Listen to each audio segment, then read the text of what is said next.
الحمد لله رب العالمين، والصلاة والسلام على سيد المرسلين محمد وآله وأصحابه أجمعين. أما بعد، أعوذ بالله من الشيطان الرجيم. بسم الله الرحمن الرحيم.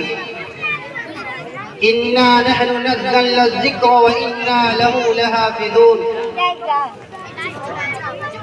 وقال النبي صلى الله عليه وسلم: إنما الأعمال بالنيات. وقال النبي صلى الله عليه وسلم في موضع آخر: خيركم من تعلم القرآن وعلمه، أو كما قال عليه الصلاة والسلام. اسٹیج پہ تشریف فرما علماء کرام اور سامنے بیٹھے ہوئے بزرگ حضرات اور نوجوان ساتھیوں اور پردے میں بیٹھی ہوئی میری مائیں اور بہنیں، السلام علیکم ورحمۃ اللہ وبرکاتہ. میرے محترم بزرگوں اور دوستوں، میں نے قرآن مجید کی ایک آیت تلاوت کی ہے اور نبی پاک صلی اللہ علیہ وسلم کی 2 حدیثیں مختلف جگہ سے پڑھی. میں بہت ہی مختصر وقت میں اپنی بات کو مکمل کروں گا. ابھی بہت سارے ہمارے علماء کرام اسٹیج پہ بیٹھے ہیں بیان کے لیے.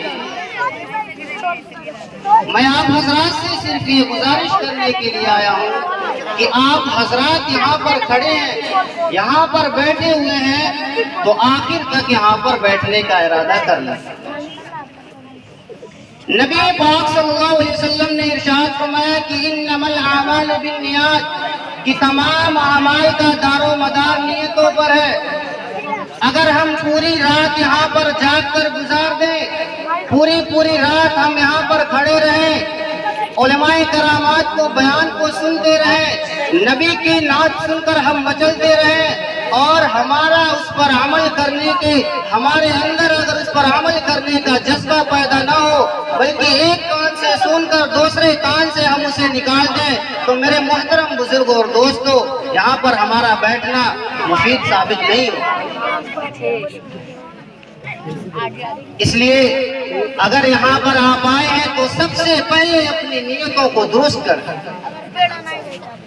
اللہ کے رسول صلی اللہ علیہ وسلم کا یہ فرمان ہے کہ ہر وہ خیر کا کام اگر ہماری نیت اس میں درست نہ ہو تو وہ کام جو ہم نے خیر کے نام سے کیا تھا اس کا پورا ثواب، اس پر پورا جو فائدہ ہمیں ملنا چاہیے نہیں ملتا. میرے محترم بزرگوں اور دوستوں، اس لیے آپ سب سے پہلے نیتوں کو درست کریں کہ جو کچھ بھی باتیں یہاں پر سنی جائیں گی، جو کچھ بھی باتیں یہاں پر ہمیں ہمارے علم میں آئیں گی، ہم اس پر عمل کرنے کی کوشش کریں گے. نیت کرتے ہیں سارے لوگ؟ اللہ تعالیٰ آپ سبھی کو یہاں آنے کو قبول فرمائے. میرے محترم بزرگوں اور دوستوں، یہ قرآن مجید کے حفظ کے موقع پر اس مجلس کو سجایا اور بسایا گیا ہے. قرآن مجید اللہ تبارک و تعالیٰ کی طرف سے نازل کردہ نبی پاک صلی اللہ علیہ وسلم پر نازل کیا گیا قرآن مجید پورے انسانیت، پورے لوگوں کے ہدایت کے لیے نازل کیا گیا. یہ قرآن جب آیا تو لوگوں کے دلوں کو ایک دم سے بدل کر رکھ دیا. یہی وہ قرآن ہے جس کو صحابہ کرام رضی اللہ تعالیٰ عنہ کی زندگیوں کو بدل دیا. میرے محترم بزرگوں اور دوستوں، آج ہمارا تعلق قرآن سے مضبوط نہیں ہے. ہم نے قرآن کو اپنی طاقوں پر سجا کر رکھ دیا ہے، جس کی وجہ سے آج ہمیں ذلت و رسوائی کا سامنا کرنا پڑتا. آج بھی ہمارے پاس وہی قرآن موجود ہے جو 1400 سال پہلے صحابہ کرام رضی اللہ تعالیٰ عنہ اجمعین کے پاس موجود تھا. آج بھی وہی حروف ہمارے پاس بھی موجود ہیں جن کو صحابہ کرام رضی اللہ تعالیٰ عنہ مجمعین نے پڑھا، لیکن کیا وجہ ہے کہ صحابہ نے جب اس کو پڑھا، اس کو سینے سے لگایا تو ان کی زندگیاں بدل گئی۔ آج ہماری زندگیوں میں کوئی تبدیلی نظر نہیں آ رہی۔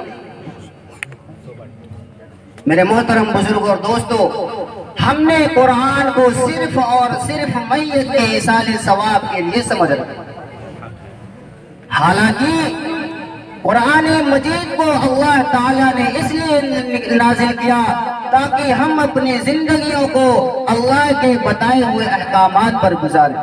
قرآن ہمیں اس لیے دیا گیا تاکہ ہم اپنی دنیاوی زندگی کے معاملات کو صاف ستھرا کر لیں، لیکن جب ہمارا تعلق قرآن سے مضبوط نہیں ہوا، جب ہم نے قرآن کو اپنے طاقوں میں سجا دیا، جب ہم نے قرآن کو میت کے ایصال ثواب کے لیے رکھ دیا، تب ہمارے مقدر میں ذلت و رسوائی آئی۔ میرے محترم بزرگ اور دوستو، ایک سادہ کاغذ جس کی کوئی حیثیت نہیں ہوتی ہے، جو ادھر ادھر پڑا رہتا ہے، جس کو جو چاہے چھو سکتا ہے، لیکن جب وہی کاغذ کا ایک ٹکڑا قرآن مجید کے ساتھ چپک جاتا ہے، قرآن مجید کے ساتھ اس کا تعلق مضبوط ہو جاتا ہے، تو میرے محترم بزرگ اور دوستو، اس کو ہم لوگ بغیر وضو کے چھونا ہمارے لیے جائز ہے۔ بتائیے، ایک کاغذ کا ٹکڑا جس کی کوئی حیثیت نہیں تھی، لیکن جب اس نے اپنے آپ کو قرآن کے ساتھ چسپاں کر لیا، تو میرے محترم بزرگ اور دوستو، اس کا کتنا بڑا مقام و مرتبہ ہو گیا کہ اب اس کو بغیر وضو کوئی چھو نہیں سکتے۔ بتائیے، اگر ہماری زندگیوں میں قرآن مجید اتر جائے تو بہت سارے معاملات ہمارے خود بخود ٹھیک ہو سکتے۔ آج جس کو دیکھیے پریشان، کیا ہوا بھائی؟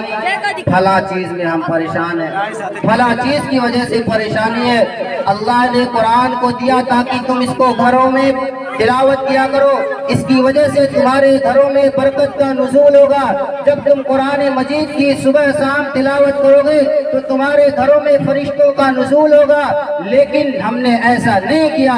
پورے سال گزر جاتے ہیں، لیکن کبھی ہم نے قرآن کھول کر دیکھنے کی نوبت نہیں آتی کہ آخر یہ قرآن ہے جس کو اللہ تعالیٰ نے اپنے نبی کے ذریعے ہمیں تک پہنچایا، اس میں اللہ تعالیٰ ہم سے کہنا کیا چاہتا ہے؟ حقیقت یہ ہے کہ ہمیں اپنے دین سے محبت ہی نہیں، ہمیں اپنے نبی سے محبت ہی نہیں ہے، ہم نے اپنے نبی کے طریقے کو بھلا دیا۔ ارے صحابہ اکرام رضی اللہ تعالیٰ عنہ مجمعین نبی سے کیسی محبت کیا کرتے تھے۔ ایک واقعہ میں بتاتا ہوں، حضرت بلال حبشی رضی اللہ تعالیٰ عنہ کو سبھی لوگ جانتے ہوں گے۔ انہوں نے جب ایمان لایا تو کفار مکہ نے ان کو کس طرح صدایا۔ عرب کی تپتی ہوئی زمین پر حضرت بلال کو لٹا کر اور آپ کے سینے پر پتھر رکھ دیا جاتا تھا، اور کفار مکہ کہا کرتے تھے کہ اے بلال، تم نبی کے طریقے سے ہٹ جاؤ، تم نبی کے کلمے کا انکار کر دو، ہم تمہیں ابھی آزاد کر دیں گے۔ لیکن حضرت بلال کو نبی سے کیسی محبت تھی، کیسا عشق تھا نبی سے، وہ اسی حالت میں اللہ اللہ کی صدائیں بلند کیا کرتے۔ آج ہم بھی تو اسی نبی کے ماننے والے ہیں، ہم بھی تو اسی نبی کے امتی ہیں، لیکن ہمارا تعلق اپنے نبی سے کمزور ہو چکا۔ میرے محترم بزرگ اور دوستو، ایک حدیث میں نے آخر میں پڑھی ہے، اللہ کے رسول صلی اللہ علیہ وسلم نے ارشاد فرمایا، خیرکم من تعلم القرآن وعلمہ، کہ تم میں سب سے بہترین وہ شخص ہے جو قرآن کو پڑھے اور پڑھائے۔ نبی نے کیا فرمایا؟ یہ نہیں فرمایا کہ تم میں سب سے بہترین وہ آدمی ہے جس کے پاس آئی فون۔ نبی نے یہ نہیں فرمایا کہ تم میں سب سے بہترین وہ آدمی ہے جس کے پاس فور ویلر ہو۔ کیا فرمایا؟ خیرکم من تعلم القرآن وعلمہ، کہ تم میں بہترین وہ شخص ہے جو قرآن کو پڑھے اور پڑھائے۔ آج ہمارے ملک ہندوستان میں چل کیا رہا ہے؟ ہم مسلمانوں کو اپنے مساجد سے دور رکھنے کی سازشیں کی جاتی ہیں۔ ہماری مسجدوں سے لاؤڈ اسپیکر کو ہٹایا جا رہا ہے، مسجدوں میں نماز پڑھنے سے روکا جا رہا ہے۔ میرے محترم بزرگوں اور دوستوں، بتائیے جب ہم لوگ ہی اپنے شعائر دین کی حفاظت نہیں کریں گے تو غیر تو پہلے سے ہی تیار ہیں مٹانے کے لیے، غیر پہلے سے ہی تیار ہیں مٹانے کے لیے۔ لیکن قرآن مجید کی ذمہ داری اللہ تعالیٰ نے لیے، کیا فرمایا؟ اِنَّا نَحْنُ نَزَّلْنَا الذِّكْرَ وَإِنَّا لَهُ لَحَافِظُونَ، کہ اے نبی یہ قرآن ہم نے نازل کیا ہے اور ہمیں اس کی ذمہ داری، اس کی حفاظت کی ذمہ داری لیتے ہیں۔ میرے محترم بزرگوں اور دوستوں، آپ بتائیے کہ اس بچے کی عمر کیا ہوگی؟ اس بچے کی عمر کیا ہوگی؟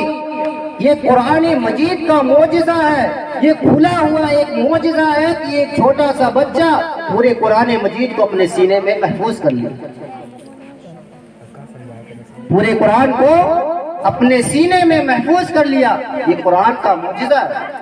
آپ دوسرے دھرم کے لوگوں کے بارے میں پتہ کریں گے تو ایسا نہیں ملتا۔ اور یہ جو قرآن مجید کو جنہوں نے حفظ کیا ان کی فضیلتیں بڑھی ہوئی ہے۔ کیوں؟ اس لیے کہ اللہ کے رسول صلی اللہ علیہ وسلم نے فرمایا کہ یہ حافظ قرآن کل قیامت کے دن اپنے خاندان والوں میں سے 10 ایسے لوگوں کی مغفرت کرائے گا جن کے اوپر جہنم واجب ہو چکی ہے۔ 10 ایسے لوگوں کی مغفرت کرائے گا جن پر جہنم واجب ہو چکی ہو۔ اللہ تعالیٰ اس کے ذریعے سے 10 لوگوں کو جہنم سے بچائے۔ بتائیے کتنی بڑی شہادت کی بات ہے۔ اور حدیث میں آتا ہے کہ یہ حافظ قرآن کل قیامت کے دن ان کے والدین کے سروں پر جب چاند کو سجایا جائے گا، ان کے سروں پر جب تاج کو سجایا جائے گا تو لوگ دیکھ کر اش اش کریں گے، لوگ پوچھیں گے یہ کس کا لڑکا، یہ کس کے والدین ہیں؟ لوگ پوچھیں گے کہ یہ کن کے والدین ہیں جن کے سروں پر تاج سجایا گیا۔ پتہ یہ چلے گا کہ یہ والدین ہیں، انہوں نے اپنے بچے کو قرآن مجید حفظ کرایا دنیا میں، آج اللہ تعالیٰ نے اس کے بدلے میں ان کے سروں پر ایسا تاج سجایا ہے کہ لوگ اسے دیکھ کر اش اش کر رہے ہیں۔ میرے محترم بزرگوں اور دوستوں، ارادہ کیجئے، نیت کیجئے کہ اگر اللہ تعالیٰ نے آپ کو اولاد دی ہے، اگر اللہ تعالیٰ نے آپ کو اولاد کی نعمت سے سرفراز کیا ہے تو آج ہی سے ارادہ کیجئے کہ انشاءاللہ ہم اپنے بچے کو حافظ قرآن ضرور بنائیں گے۔ اگر اللہ نے آپ کو 3 اولاد دی ہے تو ایک اولاد کو اللہ کے راستے میں قربان کیجئے، اسے حافظ قرآن بنائیے۔ ارادہ کیجئے انشاءاللہ۔ میرے محترم بزرگ اور دوستو، یہاں پر والدین بھی بیٹھے ہوئے ہیں، میں ان کے لیے بھی کچھ باتیں کہنا چاہتا ہوں۔ اللہ کے رسول صلی اللہ علیہ وسلم نے فرمایا کہ تم میں سے ہر ایک شخص ذمہ دار ہے اور اس کی ذمہ داری کے متعلق سوال کیا گیا۔ ایسا نہیں ہے کہ والدین پکڑے نہیں جائیں بلکہ والدین کی پکڑ ہو سکتی ہے۔ کل قیامت کے دن اللہ تعالیٰ فرمائیں گے کہ ہم نے تم کو اولاد سے نوازا تھا، تم نے ان کی کیسی تربیت کی، ان کو کیسی تعلیم دلائی۔ حدیث میں آتا ہے کلکم راعٍ وکلکم مسئول عن رعیتہ، کہ تم میں سے ہر ایک شخص ذمہ دار ہے اور اس کے ذمہ داری کے متعلق سوال کیا جائے گا۔ اگر آپ باپ ہیں تو آپ سے یہ سوال کیا جائے گا کہ ہم نے تمہیں اولاد دی تھی، تم نے اس اولاد کی کیسی تربیت کی، آیا تم نے اس کو اسلامی طور طریقے پر ڈالا یا تم نے اس کو گمراہی والے راستے پر ڈالا۔ حدیث میں آتا ہے، فرمایا کہ جس کو اللہ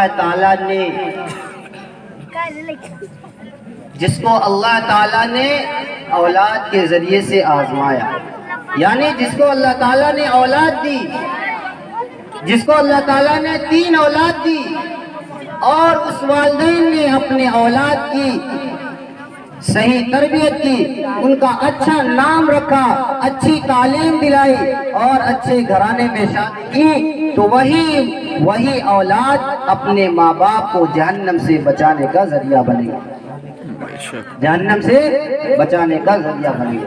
صحابہ نے پوچھا کہ اللہ کے رسول، اگر اللہ تعالیٰ نے کسی کو صرف 2 ہی اولاد دی تب کیا ہوگا؟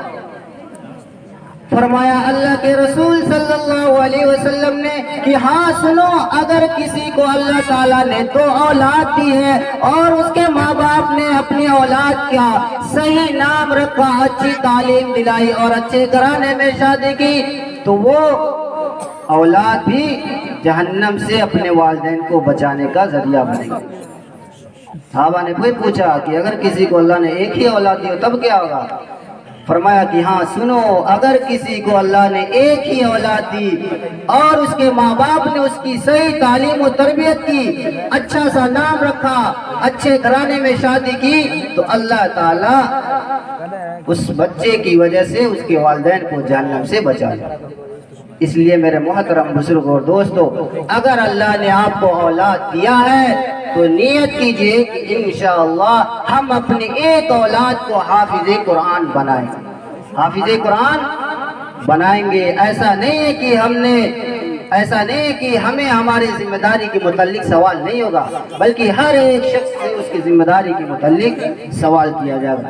اس لیے میرے محترم بزرگ اور دوستو، ہمیں قرآن مجید کی جتنا زیادہ ہو سکے قرآن مجید کی تلاوت کرنے کی ضرورت ہے۔ آج ہمارے گھروں سے تلاوت قرآن مجید کا معمولی قدر ہے۔ لوگ کہتے ہیں کہ اگر کسی کی گھر سے آواز آ رہی ہے قرآن مجید پڑھنے کی تو سمجھ جاؤ کہ اس گھر میں ضرور کوئی نہ کوئی میت ہے، ضرور کوئی نہ کوئی میت ہے۔ قرآن مجید ہمیں اس لیے نہیں دیا گیا، قرآن مجید کو ہمیں اس لیے دیا گیا تاکہ ہم اس کے ذریعے سے اپنی زندگی کو اللہ کے حکم کے مطابق گزاریں، اپنی زندگی کو صحابہ کرام کے حکم کے مطابق گزاریں۔ میرے محترم بزرگ اور دوستو، ہم جس نبی کے امتی ہیں اس نبی نے فرمایا کہ الدین یسر، الدین بہت ہی آسان ہے، اگر اس پر کوئی عمل کرنا چاہے، اگر اس پر کوئی شخص اس کے مطابق اپنی زندگی گزارنا چاہے تو بہت ہی آسانی سے گزار سکتا ہے۔ میرے محترم بزرگ اور دوستو، یہاں پر آئے ہیں تو نیت کیجئے کہ جو کچھ بھی باتیں ہمیں بتائی جائیں گی اس پر عمل کریں گے، اور یہاں سے جب ہم جائیں گے تو ہم کچھ پیغامات لے کر جائیں گے، کچھ عزم و مصمم کر کے جائیں گے کہ ہاں ہم ان باتوں پر جو ہمیں علماء کرام نے بتایا ہے، جو ہم نے علماء کرام کی زبانی سے سنی ہے، جو ہم نے نبی پاک صلی اللہ علیہ وسلم کی باتیں سنی ہیں، اس پر عمل کرنے کی کوشش کریں گے۔ نیت کر کے جائیے، ورنہ یہاں پر کھڑا ہونا، یہاں پر بیٹھنا بیکار چلا جائے گا، ایک کان سے سن کر دوسرے کان سے نکال دیں گے، کوئی فائدہ نہیں ہوگا۔ اس لیے میرے محترم بزرگ اور دوستو، یہاں پر پردے میں بیٹھی ہوئی مائیں اور بہنیں، آپ سے گزارش ہے کہ علماء کرام کے بیانات کو آخر تک سن کر جائیں۔ یہ مجلسیں بار بار سجائی نہیں جاتی ہے، یہ اللہ کی طرف سے ایک بہت بڑی نعمت ہے، یہاں پر آپ کو دین اسلام کی باتیں بتائی جائیں گی، اس کی قدر کریں اور آخر تک آپ یہاں پر بیٹھنے کی کوشش کریں، بیٹھنے کی کوشش آخر تک یہاں پر آپ تمام حضرات کریں۔ علماء کرام دور دراز سے آئے ہوئے ہیں آپ کے لیے، اور آپ اسی گاؤں کے ہو کے اگر چلے جائیں گے تو یہ بے وفائی ہوگی، اور میرے محترم بزرگ اور دوستو، پتہ ہی ہے کہ بے وفائی کوئی اچھی چیز نہیں ہے۔ اس لیے سارے حضرات ایک جگہ بیٹھ کر آرام سے علماء کرامات کو بیان کو سنیں۔ اللہ تبارک و تعالیٰ سے یہی دعا ہے کہ اللہ تبارک و تعالیٰ ہم سب کو کئی ساری باتوں پہ عمل کی توفیق سے نوازے، اور جو کچھ بھی کہنے سننے میں کوتاہیاں ہوئی ہیں اللہ تعالیٰ اسے معاف فرمائے۔